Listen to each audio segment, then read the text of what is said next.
In submitting Captain Carter's strange manuscript to you in book form, I believe that a few words relative to this remarkable personality will be of interest.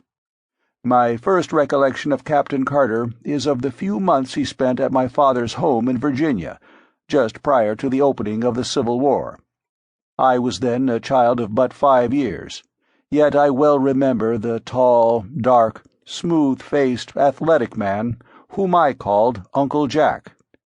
He seemed always to be laughing, and he entered into the sports of children with the same hearty good fellowship he displayed toward those pastimes in which the men and women of his own age indulged.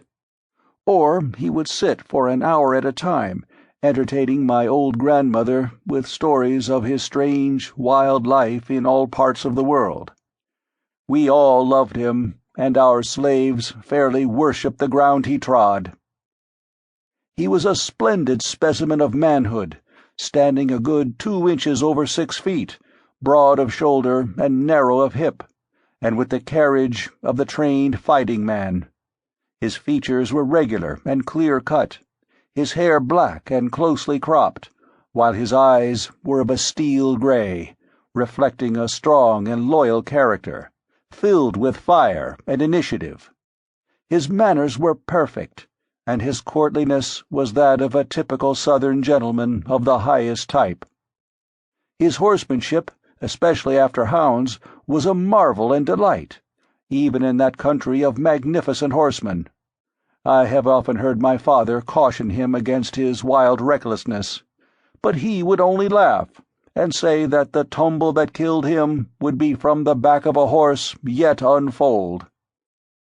When the war broke out, he left us, nor did I see him again for some 15 or 16 years.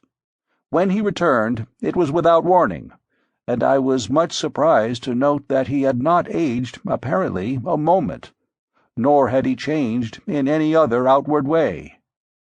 He was, when others were with him, the same genial, happy fellow we had known of old. But when he thought himself alone, I have seen him sit for hours, gazing off into space, his face set in a look of wistful longing and hopeless misery. And at night he would sit thus, looking up into the heavens, at what I did not know, until I read this manuscript years afterward. He told us that he had been prospecting and mining in Arizona part of the time since the war, and that he had been very successful was evidenced by the unlimited amount of money with which he was supplied. As to the details of his life during those years, he was very reticent. In fact, he would not talk of them at all. He remained with us for about a year, and then went to New York, where he purchased a little place on the Hudson, where I visited him once a year on the occasions of my trips to the New York market, my father and I owning and operating a string of general stores throughout Virginia at that time. Captain Carter had a small but beautiful cottage, situated on a bluff overlooking the river, and during one of my last visits in the winter of 1885, I observed he was much occupied in writing, I presume now, upon this manuscript. He told me at this time that if anything should happen to him, he wished me to take charge of his estate, and gave me a key to a compartment in the safe which stood in his study, telling me I would find his will there and some personal instructions which he had me pledge myself to carry out with absolute fidelity. After I had retired for the night, I have seen him from my window, standing in the moonlight on the brink of the bluff overlooking the Hudson, with his arms stretched out to the heavens as though in appeal. I thought at the time that he was praying, although I never understood that he was in the strict sense of the term a religious man. Several months after I returned home from my last visit, the 1st of March, 1886, I think, I received a telegram from him asking me to come to him at once.